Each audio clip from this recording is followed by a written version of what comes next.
ఇక వాళ్ళంటే అన్ని రెడీగా ఉన్నాయి. ఇప్పుడు 78 ఏళ్ళ నుంచి మమ్మల్ని దోపిడీ చేసినటువంటి సంపద అంతా వాళ్ళ చేతులలో ఉంది, లేకపోతే ఈయనైనా పంపేటటువంటి అవకాశం ఉంది. అంటే ఈ రాష్ట్రంలో బీసీలలో వస్తున్నటువంటి చైతన్యాన్ని పసిగట్టి మరి ఇంత ముందు వరకు పరిపాలించినటువంటి నాయకుల కంటే కూడా దుర్మార్గంగా ఇవాళ రేవంత్ రెడ్డి అనేటటువంటి వాడు నరాన ఆ రెడ్డిజాన్ని నింపుకొని బీసీలు చైతన్యం అవుతున్నటువంటి సమయంలో స్థానిక సంస్థల్లో బీసీలు ఎక్కువ మంది వస్తే భవిష్యత్తులో వాళ్లకు అధికారాన్ని దూరం అవుతుంది అనేటటువంటి వాస్తవాన్ని గ్రహించినటువంటి వ్యక్తిగా మరి వాళ్ళు చేసినటువంటి కుట్ర, ఆ కుట్రలో భాగంగానే ఇవాళ ఈ రాష్ట్రంలో ఎన్నికలు జరుగుతూ ఉన్నాయి.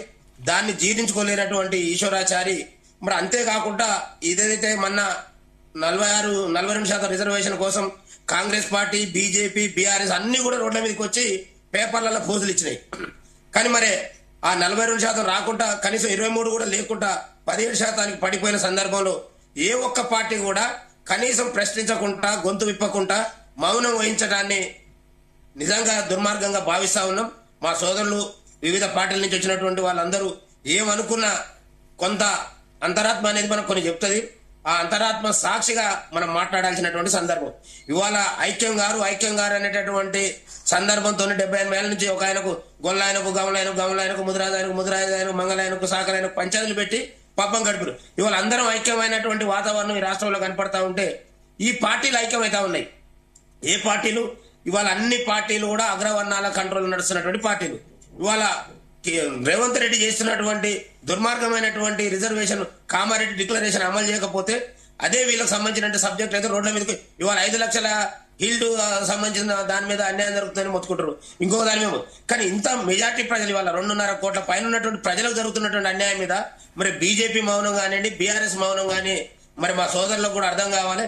ఈ పార్టీలన్నీ కూడా ఒకే ఆలోచనతో జరుగుతున్నటువంటి వాళ్ళకు ఒకే ఆలోచన ఉంది కాబట్టి 70-80 ఏళ్ళ నుంచి మెజార్టీ ప్రజలమైనటువంటి మాకు అధికారం కాదు కదా, మా వాటాలలో కనీసం కూడా మేము పొందలేకపోతా ఉన్నాం. కాబట్టి దయచేసి ఈశ్వరాచారి ఆత్మ బలిదానం అనేది ఇక్కడ ఉన్నటువంటి బీసీ వర్గాలకు ఒక హెచ్చరిక. అరే నాయన, కనీసం నా చావుతోనైనా మీరు అందరూ ఐక్యం కాండి, కనీసం నా చావుతోనైనా మీ కళ్ళు తెరవండి, కనీసం నా చావు అనేది ఈ బీసీ వర్గాలను ఐక్యం చేయడానికి ఉపయోగపడుతుంది అనేటటువంటి కడు బేద కుటుంబం నుంచి వచ్చినటువంటి వ్యక్తి ఏదైతే తెలంగాణ ఉద్యమంలో శ్రీకాంతాచారి చేసినటువంటి ధైర్యాన్ని, ఆత్మ బలిదానాన్ని ఆయన ఓన్లీ ఆపోసన చేసుకుని కానీ జానయ్య గారు దయచేసి మీతో పాటు అందరూ కూడా ఒక పిలుపునైతే ఇవ్వాలి. ఈ రకంగా ఆత్మహత్యలకు పాల్పడడం వల్ల అనేది కరెక్ట్ కాదు. వచ్చే రిజర్వేషన్లు ఖచ్చితంగా వస్తాయి, అందరూ పోరాడాల్సినటువంటి అవసరం ఉంది. వాటి కోసం ఈ తరహా బలిదానాలు తెలంగాణ ఉద్యమంలో ఎంతో మంది బిడ్డలను కోల్పోయింది తెలంగాణ. అందరూ కూడా బడుగు బలహీన వర్గాల ఏ రాజకీయ పార్టీ నాయకులు కూడా ఎవరు ఆత్మ బలిదానాలు చేయలేదు. తెలంగాణ వచ్చిన తర్వాత అధికారం అనుభవిస్తున్నారు కానీ ఏ రాజకీయ పార్టీ నాయకులు కానీ ఏ రాజకీయ పార్టీ కార్యకర్తలు కానీ ఎవరు కూడా ఆత్మ బలిదానాలు చేసుకోలే. బడుగు బలహీన వర్గాలే చేసుకున్నాయి. ఆత్మహత్యలు చేసుకున్నటువంటి కుటుంబాలు ఇప్పుడు ఎలా ఉన్నాయి, వాళ్ళ పరిస్థితి ఏంటి అనేది కూడా అందరూ చూస్తూ ఉన్నారు. అంతిమంగా ఇప్పుడు బలిదానం చేసుకున్నటువంటి ఇతనికి కూడా 3 బిడ్డలు ఉన్నారు. వాళ్ళ పరిస్థితి ఏంటి? ఇవన్నీ కూడా వాళ్ళు ఆలోచించాల్సినటువంటి అవసరం. దయచేసి మీతో పాటు అన్ని రాజకీయ పక్షాలు కూడా యువతకు మాత్రం ఈ తరహా పిలిపివ్వండి. కొట్లాడి ఏదైనా సరే కొట్లాడి సాధించుకోవచ్చు కానీ ఈ తరహా వద్దు. ఎందుకంటే ఇంకా ఎంకరేజ్ చేసినట్టు అవుతుంది. ఎవరు కూడా దయచేసి ఈ తరహా చర్యలకు పాల్పడకూడదు. మీడియా సాక్షిగా తెలంగాణ రాష్ట్రంలో ఉండబడినటువంటి బడుగు బలహీన వర్గాలందరూ కూడా విజ్ఞప్తి చేస్తా ఉన్నాం. మేము ఆత్మ బలిదానాలుగా చేసుకోవాల్సింది బరిగీసి కొట్లాడాల్సినటువంటి సమయం. ఇవాళ సరే అతను ఆ భావోద్వేగాలకు గురైన మీడియా సాక్షి వాళ్ళందరికీ చెప్తాను, విద్యార్థులకు, మేధావులకు, నిరుద్యోగులకు, ఉద్యోగులు అందరికీ కూడా బరిగీసి కొట్లాడే సమయం ఆసనం. ఇప్పటి వరకు కులాల మనల్ని విడదీసినటువంటి పాలకులకు బుద్ధి చెప్తూ కులాలుగా ఐక్యమైన బీసీలుగా ఏకమైతాను. ఇవాళ ఏకమైన సందర్భంలో బలిదానాలు చేసుకోవాల్సినటువంటి సందర్భం కాదు. ఖచ్చితంగా బరిగీసి కొట్టాల్సినటువంటి అవసరం వచ్చింది. ఇలా ఏ పార్టీలను ఉండనండి మా ఊళ్ళో బీసీ వాదం ఆ పార్టీలు మాట్లాడకుండా మనుగడ సాగించేటటువంటి పరిస్థితులకు లేకుండా మా వర్గాలు తయారైనాయి. కాబట్టి మేము ఖచ్చితంగా చెప్తా ఉన్నాం, నిజంగా ఈశ్వరాచారి ఆత్మ బలిదానం అనేది కూడా ఇవాళ మేము అందరం కూడా మా మనసును కలిసివేస్తా ఉంది.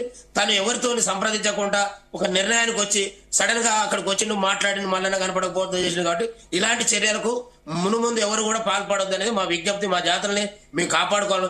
కాకపోతే ఈ వర్గాలు చేస్తున్నటువంటి కుట్రల్ని కొంతమంది సున్నితమైనటువంటి మనస్కులు ఉంటారు, వాళ్ళు ఇలాంటి కార్యక్రమాలు పోతున్నారు. కాబట్టి ఇవాళ ఆ కుటుంబం రోడ్డు ఇవాళ శంకరాచారి, శ్రీకాంతాచారి అయిపోయిన తర్వాత శంకరమ్మ గారి పరిస్థితి వాళ్ళకు ఇవాళ వరకు 10 ఏళ్ళు అధికారాన్ని అనుభవించినటువంటి దుర్మార్గులు మళ్ళీ కనీసం ఆ కుటుంబాన్ని పడుచుకున్న పాపన పోలే. ఇవాళ కాంగ్రెస్ పార్టీ మళ్ళీ ఆమెను తీసుకొచ్చుకొని దగ్గర పెట్టుకొని ప్రచారం చేసుకుంది, మళ్ళీ ఆమెను పక్క పెట్టి. అంటే వీళ్ళు ఎంతసేపటికి వాళ్ళ అవసరాలకు మమ్మల్ని ఉపయోగించుకుంటారు తప్పితే ఇవాళ ఇక్కడ మా మీడియాలో ఉన్నటువంటి వాళ్ళు కావచ్చు, మా గొంతుల్ని మా తెలివితేటల్ని వాళ్ళు మీడియాల ముందు ప్రదర్శించి మా ప్రజల చైతన్యాన్ని వాడు తప్పితే మాకు ఎలాంటి అవకాశాలు కల్పించరు.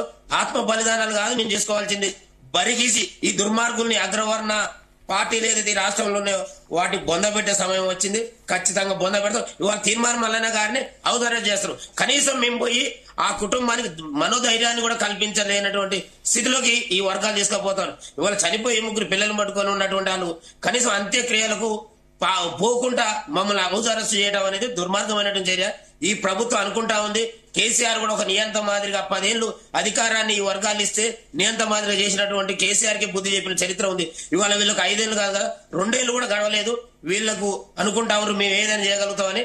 కానీ మా వర్గాలలో చైతన్యం వచ్చింది, మా వర్గాలు తెలుసుకోగలుగుతా ఉన్నారు. 78 ఏళ్ళ నుంచి ఎందుకు దూరంగా ఉండగలుగుతున్నాం మనం, ఓటు విలువ ఏందో ఇవాళ ఆలోచన చేసే కాడికి వచ్చింది. కాబట్టి వీళ్ళకి బుద్ధి చెప్పాలని మీడియా ద్వారా మా సమాజానికి విజ్ఞప్తి చేస్తా ఉన్నాం. ఇవాళ మల్లన్నని హౌస్ అరెస్ట్ చేయడాన్ని కూడా తీవ్రంగా ఖండిస్తా ఉన్నాం. మా జాతిలో పుట్టినటువంటి వాళ్ళు ఈ జాతిలో ఉన్నటువంటి మెజార్టీ 2.5 కోట్ల ప్రజల కోసం వాళ్ళకి రావాల్సినటువంటి వాటా కోసం ఆత్మ బలిదానం చేసుకుంటే కనీసం మేము పోయి అంత్యక్రియలకు సహకరించకుండా చేసేటటువంటి కుట్రల్ని తీవ్రంగా ఖండిస్తా ఉన్నాం. ఓకే జానయ్య గారు మనతో పాటు మల్లేశ్వర్